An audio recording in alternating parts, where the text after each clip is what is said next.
I give the floor to the representative of Russian Federation. Madam President, we wish to thank the Special Representative of the Secretary General, Bintu Keita, for the briefing on the situation in the DR Congo. We were moved by the tragic statement of Madam Julian Lusange. We welcome the participation of the DRC, Rwanda, and Burundi. We are very much troubled by the ongoing hostilities in the east of the country. We condemn attacks by illegal armed groups against civilians, Congolese army units, and MONUSCO.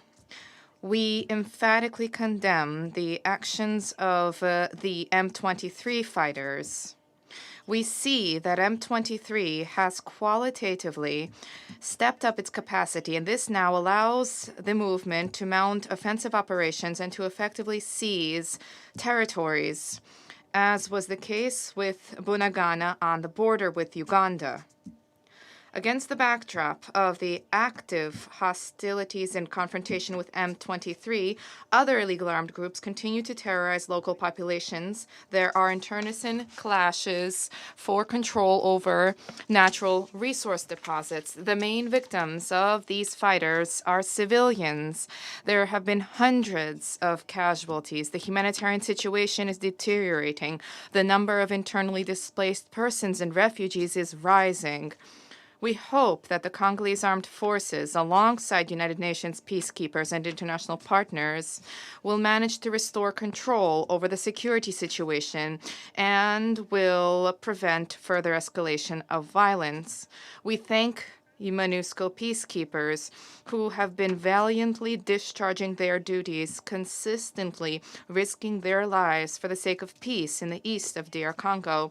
A key priority at the present day is ceasing hostilities and beginning full-fledged dialogue, insofar as military measures alone will not result in meaningful normalization in the DRC. We call on illegal armed groups to cease attacks, to abandon violent methods, and to embrace negotiations with the Congolese government.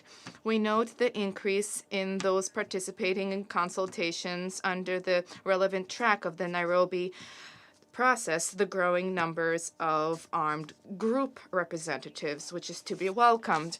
We welcome the proactive efforts of African states in facilitating settlement in the DR Congo. Our hope is that during negotiations at the Nairobi platform, that these negotiations will yield an agreement on such measures and steps that would ultimately result in meaningful and sustained improvements. We believe that the key to advancement towards long-term resolution and reconciliation lies with transparent and constructive cooperation among regional stakeholders. There is an important need to refrain from hostile rhetoric and to overcome persistent mistrust and conflict. We welcome, further, the mediation efforts of regional organizations and sub-regional mechanisms, specifically those of the African Union, the International Conference on the Great Lakes region, and we welcome and support efforts to resolve the situation by the leadership of MONUSCO, by the Special Representative of the Secretary General, Juan Xia, and by the United Nations as a whole. We wish to reiterate our principled support for the efforts of the United Nations. We believe that we cannot allow a recurrence of the violence of recent years, nor can we allow backsliding into large-scale armed hostilities, the consequences of which we and the citizens of that country will have to grapple with for decades. We call upon those members of the international community who have influence to bear to spare no effort to stabilize the situation. At the practical level, we believe it is important to fully leverage the tools of the regional oversight mechanism for implementation of the Framework Agreement on Peace, Security, and Cooperation.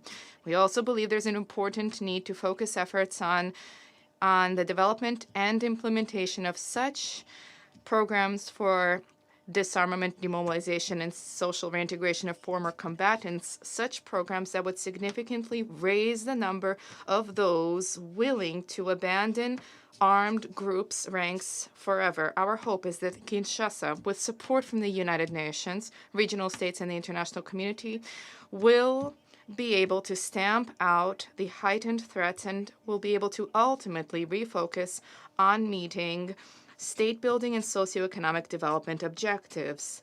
This is particularly important in the light of what are planned for late 2023. I refer to presidential elections. These elections will be an important stage in stabilization in the DRC. We believe that the resilience and the strength of the central authorities of the country are key to surmounting the consequences of the colonialist past of the country, strengthening its sovereignty and territorial integrity, and ensuring its control over the wealth of resources and ensuring prosperity for the population. I thank you for your attention. I thank the representative of Russian Federation for their statement.